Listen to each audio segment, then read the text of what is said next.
Assalamualaikum warahmatullahi wabarakatuh. Kembali lagi bersama kami tim FKMPI Politeknik Samarinda dalam rangka podcast bersama teman-teman mahasiswa. Nah, tamu kita kali ini berasal dari Prodi TRPL, yaitu Mbak Risnur. Say hello. Halo. Halo.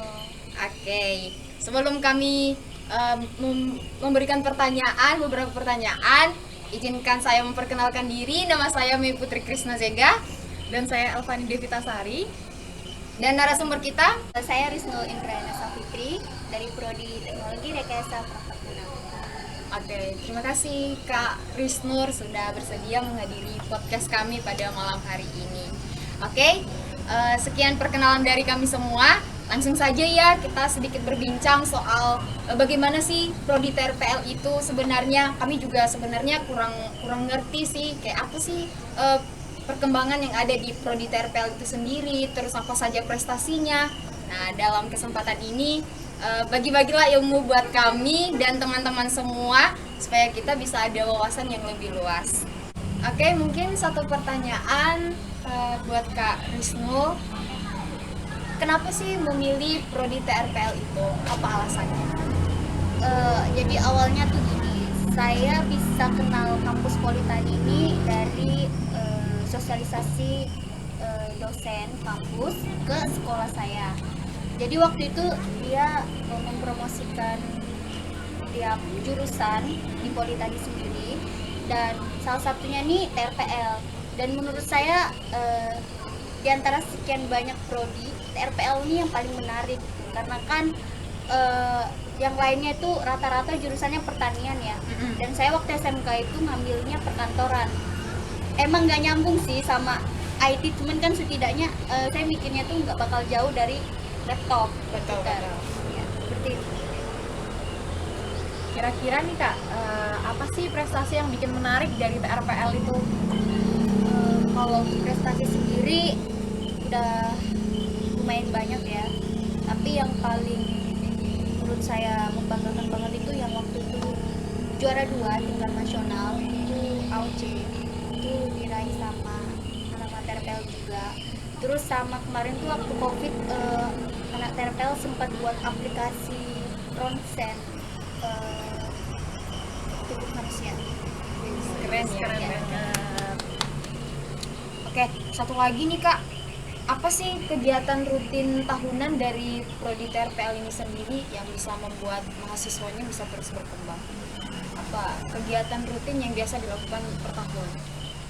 Kalau untuk kegiatan rutin itu ada yang namanya biasanya pelatihan IT. Itu biasanya tiap tahun ada. Keren. Jadi itu semua mahasiswa TRPL ya yang ngikutin? Iya, betul. Wih, keren. Nah, TRPL juga punya himpunan mahasiswa kan Kak? Iya. Nah, kira-kira di dalam himpunan mahasiswa itu struktur organisasinya seperti apa? Terus biasanya tuh terdiri dari penasehat. Penasehat itu ada pembina hima. Terus ada ketua, wakil, sekretaris, bendahara.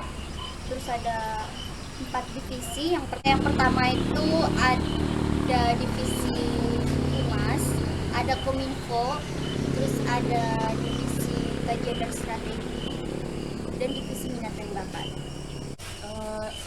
Selama jadi mahasiswa TRPL ini, kira-kira kegiatan atau organisasi apa nih yang Kakak ikutin selama jadi mahasiswa?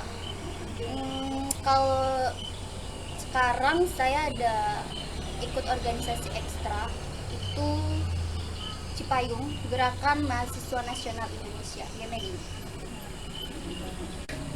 Wah, jadi kakak ikut GMNI ya? Kalau boleh sharing-sharing sedikit nih soal GMNI itu sendiri, apa sih kira-kira yang kakak dapat dari organisasi itu? Banyak banget. Jujur saya harus bilang saya banyak dapat ilmu itu dari organisasi ekstra daripada internal. Wah, jadi banyak banget ya ilmu yang bisa kita dapat dari organisasi eksternal sendiri ya? Iya, banyak banget. Betul. Tapi nggak salah juga kalau misalnya kita tetap mengikuti organisasi di internal kita sendiri. Jika memang kita masuk di internal, kemungkinan kita bisa membangun lingkungan di sekitar kampus kita sendiri gitu kira-kira. Betul kan Kak? Betul. Oke. Kira-kira nih Kak, gimana cara menyeimbangkan antara kegiatan non-akademik sama kegiatan akademik biar nilainya tetap seimbang nih sebagai mahasiswa? Oke, kalau dari saya nih ya, waktu saya pertama masuk maba, itu kan saya memang udah berkecimpung di dunia organisasi tapi masih internal. Jadi saya masih kayak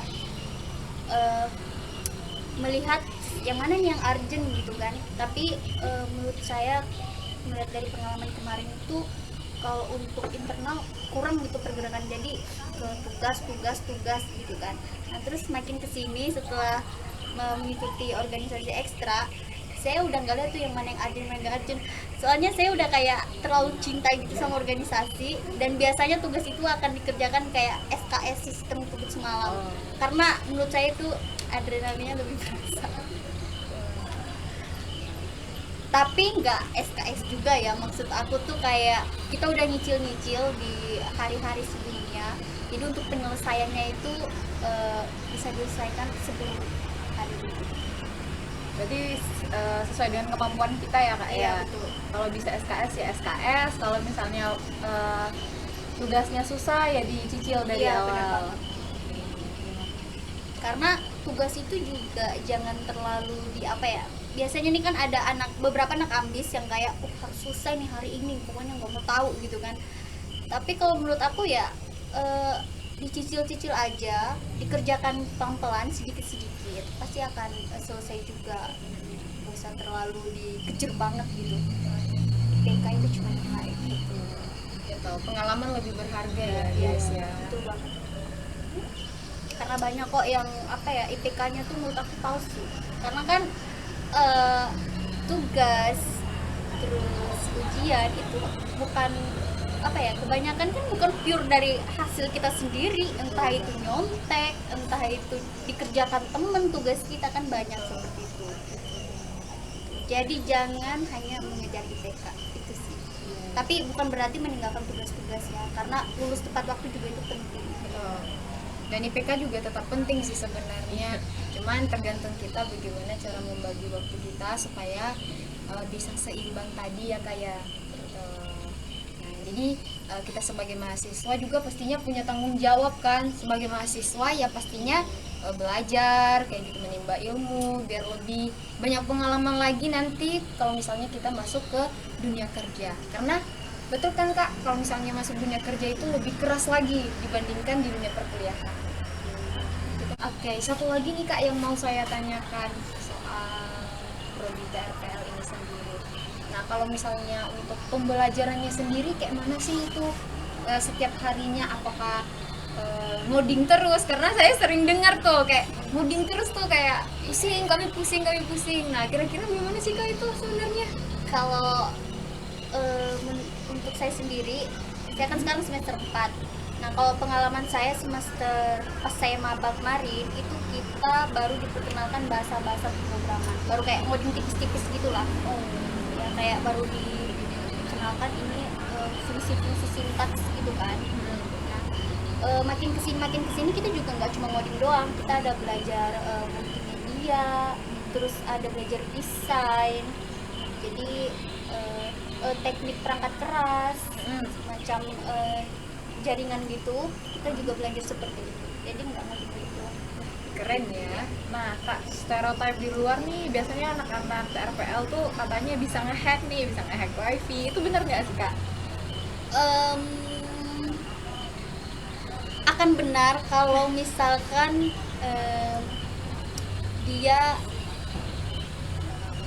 benar-benar mendalami tentang itu. Karena untuk hacker sendiri itu kayak ada ilmunya sendiri gitu. Kalau misalkan kayak ngoding itu kayak lebih fokus ke aplikasi, buat aplikasi bikin. Sementara kalau udah hack itu kayak udah ngeretas sesuatu tuh pasti udah berhubungan sama jaringan, terus apalah segala macam itu yang pastinya itu ada sendiri bidangnya gitu. Jadi nggak sembarang orang ya kalau misalnya ada yang hack kayak gitu. Nggak usah khawatir, nggak usah khawatir. Aman aja. TRPL bikin aplikasi satu aja itu udah pusingnya ampun-ampunan. Apalagi kalau mau ngehack kayak gitu, Betul. Udah capek Karena ya kan duluan kalau ya. ngehack itu pastinya ngerusak ya, ngerusak Iya. yang sudah ada kayak gitu. Keren. Ya, luar biasa sih ya untuk Prodi TRPL sendiri. Teman-teman bisa dengar ya tadi ya percakapan kita dari awal sampai akhir. Wah, keren banget itu Prodi TRPL. Nah, mungkin teman-teman yang udah nonton ini nih dan masih mencari saya masuk prodi apa ya, saya masuk kampus apa ya, yuk masuk kampus Politani dan khususnya Prodi TRPL, dan masih banyak juga prodi-prodi lain yang ada di Politani Samarinda. Mungkin terima kasih ya Kak Risnul yang sudah bersedia menjadi narasumber kami pada malam hari ini, dan terima kasih juga Saudara Ani yang sudah menemani pada malam hari ini. Nah, kalau misalnya masih ada yang kurang jelas dan mau mempertanyakan sesuatu tentang podcast kita kali ini, bisa tanyakan di IG-nya Hima TRPL. Nah, Hima TRPL, dan begitu juga dengan Instagramnya kami FKMPI Politani. Terima kasih semuanya, see you. See you. Hima TRPL Berawal dari kita. FKMPI berkarya, Politeknik berjaya.